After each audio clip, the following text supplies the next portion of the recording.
understand the risk and the responsibility when we are conducting a physical intervention on somebody, a restraint. That person might not want you to touch him. That person might be intoxicated, right? That person will probably not give you the adaptic.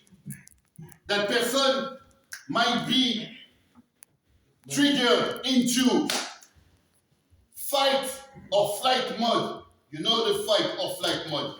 During a fight or flight mode, we put someone into a fight or flight mode when someone got scared for his life. Boom, fight or flight mode. And during that fight or flight mode, your body change.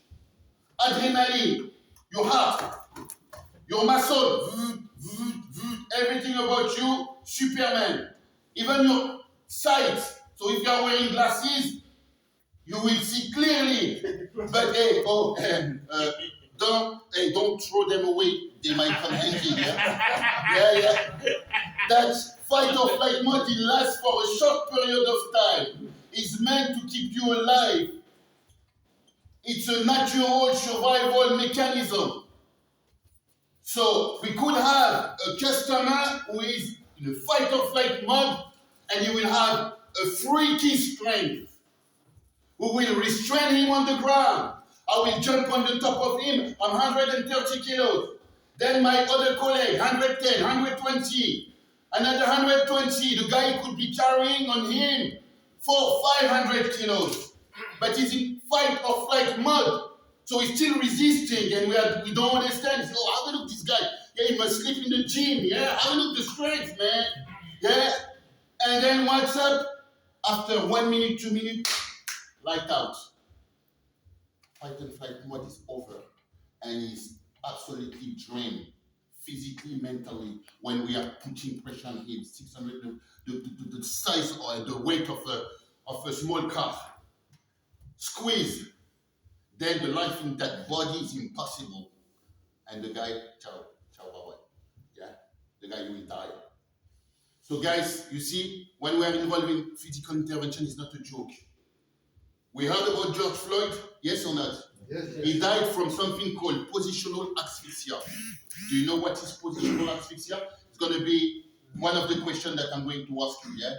Positional asphyxia, it's when we are putting force on someone, putting pressure on him against the ground, face down or face up, and the person cannot what? The person cannot breathe.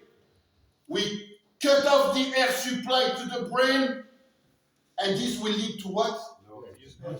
Yeah, and brain damage that ultimately, will kill the person. Yeah, positional asphyxia. I'll give you the rating. Don't worry about it. Even for me, it's a few years ago I wasn't able to speak in English at all. So please, show empathy, sympathy, and mercy. Okay. So the first question will be: can you identify the risk factor involved with the use of physical intervention? Yeah, and you will be able to answer. You will explain to me why a fight or fighting or restraint is so dangerous. And also you need to understand something. Guys, the time is against us when we use physical intervention. It's a race against the time. We need this one to be as short as possible. As short as possible. As quick as possible. And guys,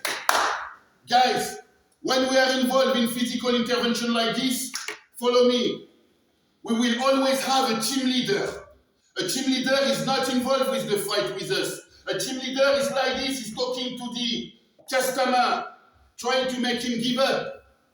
My friend, you need to give up. You need to stop resisting. Stop resisting. We will let you go as soon as you stop resisting. Yeah, we don't want to hurt you. Yeah, but you are not helping your case. Stop resisting, and then we let go. We call the police. The police will be here in a few minutes. Yeah, stop resisting. We don't want to hurt you. That's not what we want. So the team leader will try to maintain communication. The team leader will have a duty of care. The team leader will have to communicate with that individual to de-escalate the situation ASAP. And if the team leader sees any change of health, the person's face is starting to turn blue, his nails, his lips, sign of positional asphyxia. If the guy is showing sign that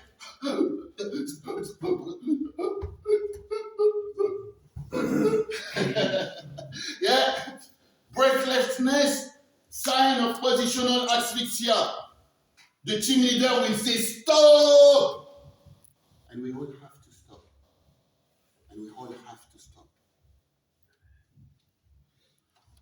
The team leader will have a duty of care. So during those time of restraint, we have a duty of care. The team leader will have a duty of care, not just with that individual, but with all parties. Everybody's involved. The team leader will be monitoring what's going on, communicating with the two parties, with the customer and with the team, with one goal, trying to get this one sorted ASAP, because times will be against us. Remember, every time that we use physical intervention, we'll have to justify ourselves. We'll have to justify ourselves. It's systematic. The use of force has to be the last resort, and we know that. Every time that we will use force, someone will ask us, will question us, will challenge us about the fact that the use of force has been reasonable and what? And necessary. Reasonable and what? Reasonable and necessary. Those two words, that's the words that you will need to say to the court. That's the word that you will need to say to the judge. We go to court, we have to say this to the judge. Say to the judge that the use of force was the last resort. The use of force was reasonable, and the use of force was necessary. Proportional will eventually come on the top of the cake. We do this one, guys, and this one will be our ticket out of court for going back to our normal, miserable life. Yeah?